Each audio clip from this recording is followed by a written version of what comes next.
There are feuds in Hollywood that simmer quietly beneath the surface, hidden behind polished smiles at award ceremonies and carefully rehearsed sound bites in press junkets. And then there are the ones that crack open so loudly, so publicly, and so painfully that no amount of network spin control can seal them back shut. The story of what happened between Mark Harmon and Polly Parrott on the set of NCIS belongs firmly in that second category. This wasn't a rumor whispered between tabloid journalists. This wasn't a case of two professionals who simply rubbed each other the wrong way at a cast party. What unfolded between these two people, over years across a highly controlled television set, under the watchful eye of one of America's most powerful broadcast networks, was something far more layered, far more troubling, and far more human than any press release was ever going to capture. For 15 years, Polly Parrott walked onto that set and became Abby Ciuto, the pigtailed, tattooed, endlessly energetic forensic scientist who captured the hearts of millions of viewers every Tuesday night. She was, by nearly every measurable standard, one of the most beloved characters in the history of network television. And Mark Harmon, as Special Agent Leroy Jethro Gibbs, was the stoic, morally absolute anchor of the entire show. Together, their dynamic was something fans treasured. The gruff father figure and the eccentric genius. The silence and the noise. The anchor and the spark. For over a decade, audiences believed in what they saw on screen. What they didn't see, what no one outside those studio walls was fully meant to see, told a very different story. To understand how badly things eventually fell apart, you first have to appreciate how much was built. NCIS premiered in September 2003 as a spin-off of the legal drama Jag, and almost nobody predicted what it would become. Within a few seasons, it had climbed to the top of the Nielsen ratings. By the late 2000s, it was regularly pulling in more than 20 million viewers per episode, numbers that most modern streaming giants can only dream about. The show became a genuine cultural institution, the kind of program that multiple generations of the same family watched together on the couch every single week. A huge part of that success rested on the ensemble cast, and within that ensemble, Polly Parrott was a phenomenon all her own. Abby Ciuto was unlike anything primetime network television had really offered before, a highly intelligent scientist who happened to dress like a Gothic college student, drank from an oversized coffee cup, and formed genuine emotional bonds with the entire team. Parrott brought an authenticity to the role that couldn't be manufactured. She was warm, funny, and completely committed. Fan mail flooded in specifically for her. Her merchandise outsold nearly every other cast member. She became the face of a show in a way that went beyond her screen time. Mark Harmon, meanwhile, had built his version of Gibbs into something almost mythological. His portrayal was restrained, powerful, and deeply watchable. Harmon was also, crucially, far more than just the lead actor on the call sheet.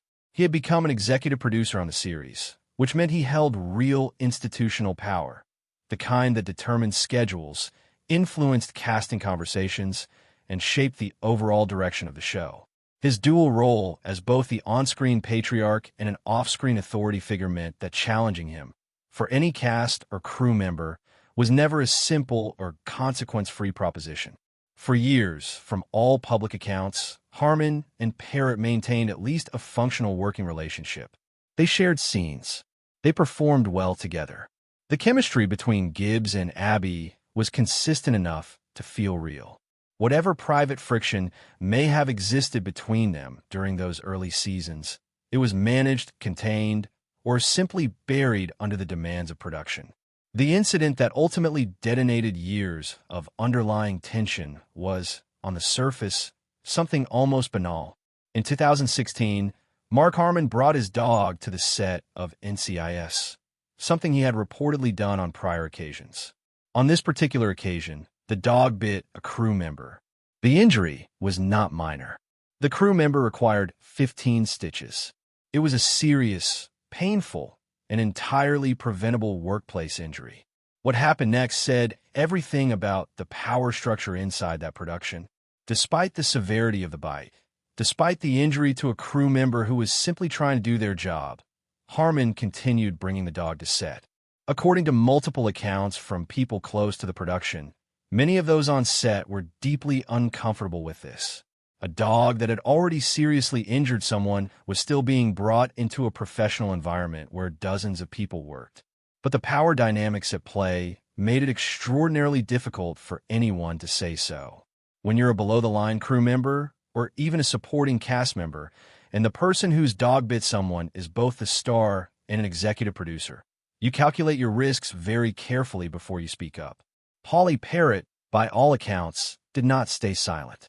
She reportedly confronted Harmon directly about the situation. She made clear that she found it unacceptable.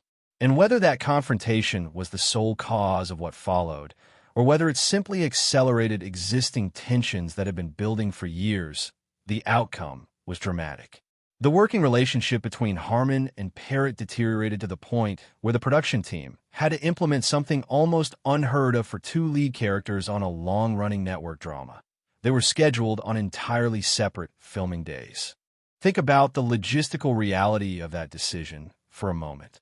Scripts had to be rewritten and structured in ways that kept Gibbs and Abby apart, or created the illusion of them being together through the use of editing and careful camera work. Scenes were choreographed around an absence. Two of the show's most recognizable faces were essentially operating in parallel universes on the same soundstage, and the audience watching at home had absolutely no idea. The production pulled it off successfully enough that most viewers never noticed. But behind the camera, everyone knew what it meant. The relationship had not just soured, it had broken entirely. Polly Parrott filmed her final episode of NCIS in 2018, ending a run of 15 seasons. Her farewell episode drew massive viewership. Fans mourned the loss of Abby Ciuto with the kind of genuine grief usually reserved for something far more serious than a fictional character departing a television series. Tribute posts filled social media. Cast members shared warm public goodbyes. The network released statements emphasizing how valued Parrott had been throughout her extraordinary tenure. But Parrott herself was not done talking, and what she said in the weeks and months that followed her departure was not warm, or diplomatic, or carefully managed. It was raw. On social media, Parrott began posting a series of statements that shattered whatever carefully maintained facade had been constructed around her exit. She described having experienced what she called multiple physical assaults during her time on the show. She spoke about being terrified. She wrote that she was still having nightmares. She described a powerful machine working to spread false stories about her and to keep her silenced. She did not, in those posts, spell out every specific detail. She did not name names in the most explicit legal sense. But the implication of who and what she was referring to was clear to anyone paying attention. And the contrast between her words and CBS's carefully worded statement, which suggested that her concerns had been addressed internally and that her departure was amicable, could not have been starker. One version of events described a professional resolution. The other described ongoing trauma and fear.